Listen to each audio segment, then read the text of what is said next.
December 3rd, 2025 started as an ordinary night in Southampton. It ended with 18-year-old Henry Nowak dying on Belmont Road, handcuffed by the officers sent to save him.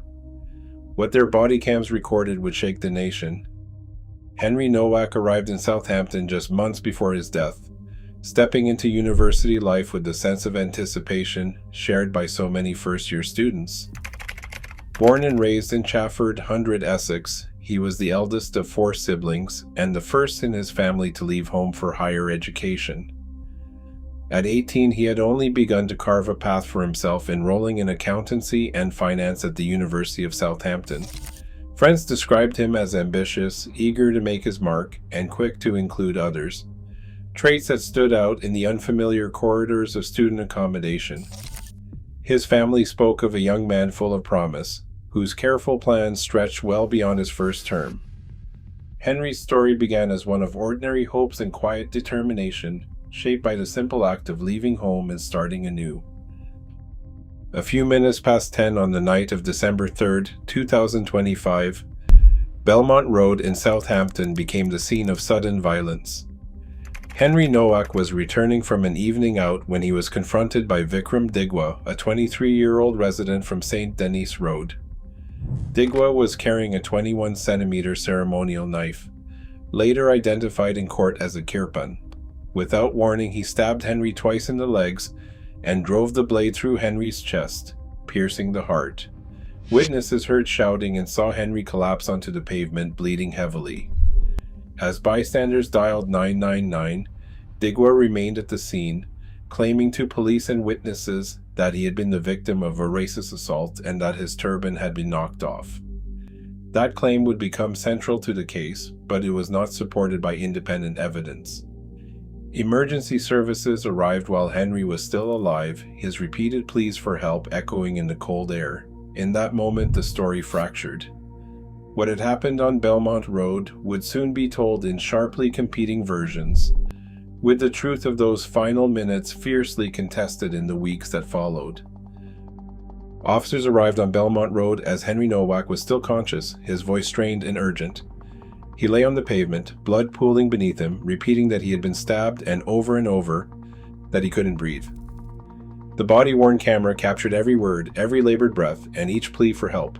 Within moments, instead of immediate medical attention, the officers placed handcuffs on Henry's wrists.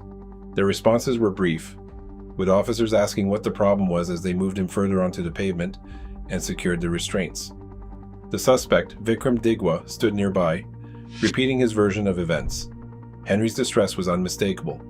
Witnesses watched as the officers focused on control and restraint, not on the wounds or the fading strength in Henry's voice. The camera kept recording as the minutes passed, preserving not just the actions but the sound of a young man's desperation. By the time paramedics arrived, Henry's condition had deteriorated beyond recovery. The controversy, why a dying teenager was handcuffed instead of helped, became the central question, echoing through every review of the footage and every retelling of those final minutes. The murder trial at Southampton Crown Court became the public test of every claim and counterclaim from that December night. Prosecutors presented the body-worn camera footage, letting jurors hear the victim's pleas and observe the officers' actions in real time. Eyewitnesses described the chaos on Belmont Road, their accounts supported by forensic analysis that traced blood patterns and confirmed the fatal wound to Henry's heart. The 21-centimeter kirpan recovered at the scene carried traces of Vikram Digwa's DNA, tying him directly to the attack. Defense lawyers argued that Digwa acted in self-defense, insisting he had been provoked by racist abuse and physical aggression. They contended that the kirpan was a religious item, not an offensive weapon. Yet the jury heard no independent evidence supporting Digwa's story. The prosecution highlighted the false 999 call and the lack of injury to Digwa himself. After 10 days of evidence, the jury rejected the defense, finding Digwa guilty of murder. The legal record closed with a conviction, but questions about the conduct of police and the decisions made on the pavement that night lingered, unresolved by the verdict alone. On 1 June 2026, at Southampton Crown Court, Vikram Digwa was sentenced to life imprisonment for the murder of Henry Nowak. The judge set a minimum term of 21 years before Digwa could be considered for release. In his remarks, Judge William Mousley KC condemned not only the brutality of the attack, but also the way Henry was treated in his final moments. He described the police response as inhumane, criticizing the decision to handcuff a dying teenager and to ignore his pleas for help. The sentence delivered a clear legal judgment. It also served as a rebuke, a public record of moral failure that extended beyond the courtroom. Even as the gavel fell, unresolved questions lingered, casting a shadow over the outcome. Public outrage spread far beyond Southampton as news of Henry Nowak's final moments reached national headlines.